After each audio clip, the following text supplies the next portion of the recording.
الحمد لله القائل يا أيها الذين آمنوا إن جاءكم فاسق بنبأ فتبينوا أن تصيبوا قوما بجهالة فتصبحوا على ما فعلتم نادمين أشهد أن لا إله إلا الله وحده لا شريك له وأشهد أن محمدا عبده ورسوله اللهم صل وسلم على سيدنا محمد وعلى آله وصحبه أجمعين أما بعد فيا أيها المسلمون اتقوا الله أوصيكم وإياي بتقوى الله فقد فاز المتقون قال الله تعالى يا أيها الذين آمنوا اتقوا الله حق تقاته ولا تموتن إلا وأنتم مسلمون. Muslimin yang dirahmati Allah sekalian, marilah kita meningkatkan ketakwaan kehadrat Allah Subhanahu wa taala dengan menunaikan segala perintahnya serta meninggalkan segala larangannya. Semoga kita beroleh kejayaan di dunia dan di akhirat. Khatib ingin mengajak para jemaah sekalian untuk sama-sama menghayati khutbah pada hari ini yang bertajuk Bahaya Fitnah. Hadirin jemaat yang dirahmati Allah Subhanahu wa taala sekalian, dewasa kini, pelbagai media berita dan maklumat hanya di hujung jari. Dengan ruang yang lebih terbuka terhadap maklumat semasa, maka setiap berita yang diperolehi hendaklah ditapis dan diberi keabsahan terlebih dahulu dari pihak yang bertanggungjawab. Adalah bercanggah dengan prinsip Islam apabila hanya menerima berita atau maklumat yang hanya disahkan dengan hati yang penuh kebencian, dendam, kemarahan dan pertimbangan secara membuta tuli. Ini suatu perbuatan yang berlawanan dengan firman Allah Subhanahu wa taala dalam surah Al-Hujurat ayat 6 yang telah dibacakan pada awal khutbah tadi, yang bermaksud, wahai orang-orang yang beriman, jika datang kepada kamu seorang fasik membawa sesuatu berita, maka selidikilah untuk menentukan kebenarannya, supaya kamu tidak menimpakan sesuatu kaum dengan perkara yang tidak diingini dengan sebab kejahilan kamu mengenainya, sehingga menjadikan kamu menyesali apa yang telah kamu lakukan. Ayat ini perlu kita amati dan amalkan bagi mengelakkan serta menjauhkan diri daripada amalan fitnah yang sentiasa berlegar dalam kalangan umat Islam pada hari ini. Hadirin Jumaat yang dirahmati Allah sekalian, fitnah menurut bahasa bermaksud malapetaka, ujian dan cubaan. Menurut Kamus Dewan, fitnah adalah suatu bentuk tuduhan atau cerita yang dibuat-buat serta direka-reka bagi memburukkan seseorang bagi tujuan melahirkan kebencian, menjatuhkan reputasi dan kesan negatif terhadap seseorang individu atau pihak tertentu. Setiap manusia sama sekali dilarang melakukan perbuatan fitnah ini kerana kesan yang terlalu buruk yang boleh dibawa terhadap masyarakat akibat fitnah.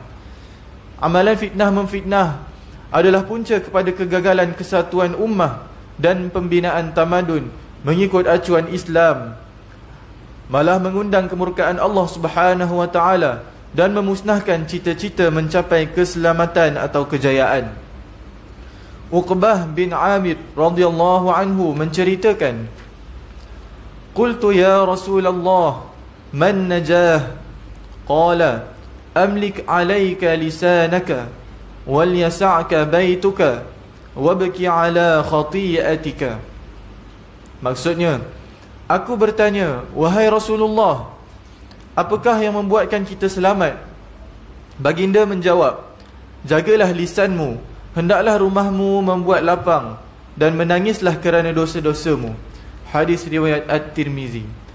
Berdasarkan hadis tersebut, sebagai seorang Muslim yang mengaku beriman, hendaklah menjaga lisannya daripada terjebak dengan budaya fitnah yang sangat berbahaya dan kejam. Lisan yang tidak terlibat dengan sebarang budaya fitnah akan menyelamatkan seseorang Muslim itu daripada diazab oleh Allah Subhanahu wa taala. Menjaga lisan boleh membawa umat Islam menjadi orang yang selamat di hadapan Allah Subhanahu wa taala. Jagalah tangan-tangan kita daripada menumpahkan darah sesama saudara se-Islam, sama ada dengan menyakiti, melukai atau membunuh seseorang Muslim lainnya. Hadirin Jumaat yang dirahmati Allah Subhanahu wa taala sekalian, di akhir zaman ini, kejayaan individu atau ummah seluruhnya adalah kejayaan menyelamatkan diri daripada terjebak dengan perbalahan dan fitnah. Fitnah yang berlaku sebegini rupa pada hari ini disebut sebagai fitnah syubhat. Fitnah syubhat bererti samar-samar atau tidak jelas. Dalam fitnah syubhat, seseorang menjadi rosak ilmu dan keyakinannya sehingga menjadikan perkara ma'ruf menjadi samar dengan kemungkaran, sementara kemungkaran sendiri tidak dihindari. Fitnah syubhat merupakan fitnah paling berbahaya kerana kurangnya ilmu dan lemahnya pengamatan mata hati, kerana diiringi dengan niat buruk dan hawa nafsu, maka timbullah fitnah besar dan keji. Fitnah syubhat membawa kepada persepsi kekafiran dan kemunafikan yang menjadi sebab perpecahan. Rasulullah SAW amat bimbang terhadap fitnah syubhat, sebagaimana hadis yang diriwayatkan oleh Abu Barzah Al-Aslami, bahawa Rasulullah SAW bersabda yang bermaksud, sesungguhnya di antara yang aku takutkan atas kamu adalah syahwat mengikuti nafsu pada perut kamu dan pada kemaluan kamu, serta fitnah-fitnah yang menyesatkan. Hadis riwayat Ahmad. Pada hari ini kita lihat fitnah sentiasa berlegar di segenap media massa dan perantara. Janganlah kita rosakkan diri kita dengan amalan buruk ini. Janganlah jadikan diri kita sebagai salah seorang individu yang menjadi kepada penyebar fitnah. Jadilah manusia yang sentiasa membawa berita yang benar dan sentiasa menjauhi fitnah. Muslimin yang dirahmati Allah Subhanahu wa taala sekalian, Rasulullah SAW merupakan ikon dan suri tauladan yang terbaik bagi seluruh umat Islam di dunia. Walau bagaimanapun, baginda juga tidak sunyi daripada difitnah, bahkan jauh lebih berat berbanding kita. Akan tetapi Rasulullah SAW tidak pernah menyimpan dendam, dan baginda menghadapi fitnah-fitnah tersebut dengan tenang, berlandaskan ajaran Islam, menerusi Al-Quran dan As-Sunnah. Oleh itu, sebagai ikutan yang terbaik, maka umat Islam hendaklah mengambil sikap yang digariskan oleh agama Islam dalam menerima sesuatu berita untuk menghindari fitnah. Antaranya, pertama, kita perlu hindari dan menolak tuduhan yang bersifat prasangka. Ini kerana prasangka menjadi perhatian pihak lawan mahupun kawan. Hindarilah dari melakukan perkara yang boleh menimbulkan prasangka buruk. Kedua, jangan sesekali menerima sesuatu perkara tanpa ada bukti atau sokongan yang kukuh. Setiap berita yang tidak disertakan dengan bukti atau dalil haruslah ditolak oleh setiap umat Islam. Ketiga, sebagai Muslim yang beriman, janganlah kita mengikuti hawa nafsu dengan menokok tambah berita yang tidak benar. Ini menyebabkan individu dan ummah terjerumus ke dalam lembah kehancuran dan kemusnahan. Keempat, kita hendaklah menjauhi sikap suka membalas berita bohong dengan berita bohong yang lain, dan membalas perkara yang dusta dengan perkara lain yang serupa.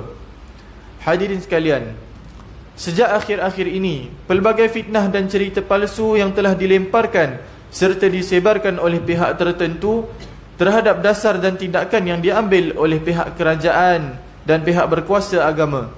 Antara contoh fitnah yang telah dilemparkan adalah pihak kerajaan dan MAIS dikatakan telah menghalang usaha-usaha dakwah apabila peruntukan undang-undang dan keputusan-keputusan Majlis Agama Islam Selangor mengetatkan syarat-syarat keperluan tauliah mengajar di Selangor dikuatkuasakan. Begitu juga dalam hal tindakan kerajaan dan pihak MAIS dan JAIS melaksanakan pemutihan sekolah-sekolah tahfiz swasta dan persendirian dengan mengarahkan pendaftaran bagi tujuan keseragaman kurikulum dengan mengikut fahaman ahli sunnah wal jamaah. Langkah-langkah yang diambil oleh pihak MAIS dan JAIS bagi menjamin keselamatan tempat tinggal dan tata kelola yang lebih baik serta keselesaan bagi para pelajar ini ditohmah sebagai suatu tindakan mahu menutup sekolah-sekolah agama oleh kerajaan dan MAIS dan JAIS. Tindakan kerajaan membuat penyusunan semula guru kafah turut digembar-gemburkan sebagai cara kerajaan mahu menutup sekolah-sekolah agama di negeri Selangor. Adakah tuduhan-tuduhan liar ini adalah cara yang diajarkan oleh Nabi SAW kepada kita semua? Dalam hal ini, mimbar ingin menegaskan, berhentilah daripada melemparkan fitnah dan tuhmahan ini semua. Mimbar juga berpesan, sebelum membuat sebarang kenyataan, dapatkanlah fakta yang tepat sebelum melontarkan sebarang tuhmahan yang tidak berasas, kerana dibimbangi perbuatan sebegini akan merisaukan para ibu bapa dan boleh menghakis kepercayaan orang ramai terhadap institusi agama dan pihak berkuasa agama, khususnya di negeri Selangor. Hadirin Jumaat yang dirahmati Allah Subhanahu wa taala sekalian, mengakhiri khutbah pada hari ini, marilah kita mengambil ibrah dengan menghayati isi kandungannya agar dapat dijadikan panduan serta pedoman hidup. Yang pertama, umat Islam hendaklah menjauhi perbuatan fitnah, kerana ianya tidak akan memberi kejayaan kepada umat Islam di dunia maupun di akhirat. Yang kedua, umat Islam hendaklah sentiasa melaksanakan tabayyun dalam setiap berita yang diperolehi melalui pihak yang berautoriti dan pihak yang lebih mengetahui. Yang ketiga, umat Islam hendaklah sedar bahawa amalan fitnah akan memecah belahkan masyarakat, seterusnya membawa kepada kehancuran seluruh umat Islam. A'udzu billahi minasyaitonir rajim. Wattaqu fitnatan la tusibanna alladhina zalamu minkum khassah wa'lamu anna Allaha syadidul 'iqab. Dan jagalah diri kamu daripada berlakunya dosa yang membawa bala bencana, yang bukan sahaja akan menimpa orang-orang yang zalim di antara kamu secara khusus, tetapi akan menimpa kamu secara umum. Dan ketahuilah bahawa Allah maha berat azab seksanya. Surah Al-Anfal ayat 25. Barakallahu li wa lakum fil Qur'anil azim wa nafa'ani wa iyyakum bima fihi minal ayati wa dhikril hakim wa taqabbala minni wa minkum tilawatah innahu huwas sami'ul alim. أقول قولي هذا وأستغفر الله العظيم لي ولكم ولسائر المسلمين والمسلمات والمؤمنين والمؤمنات فاستغفروه إنه هو الغفور الرحيم.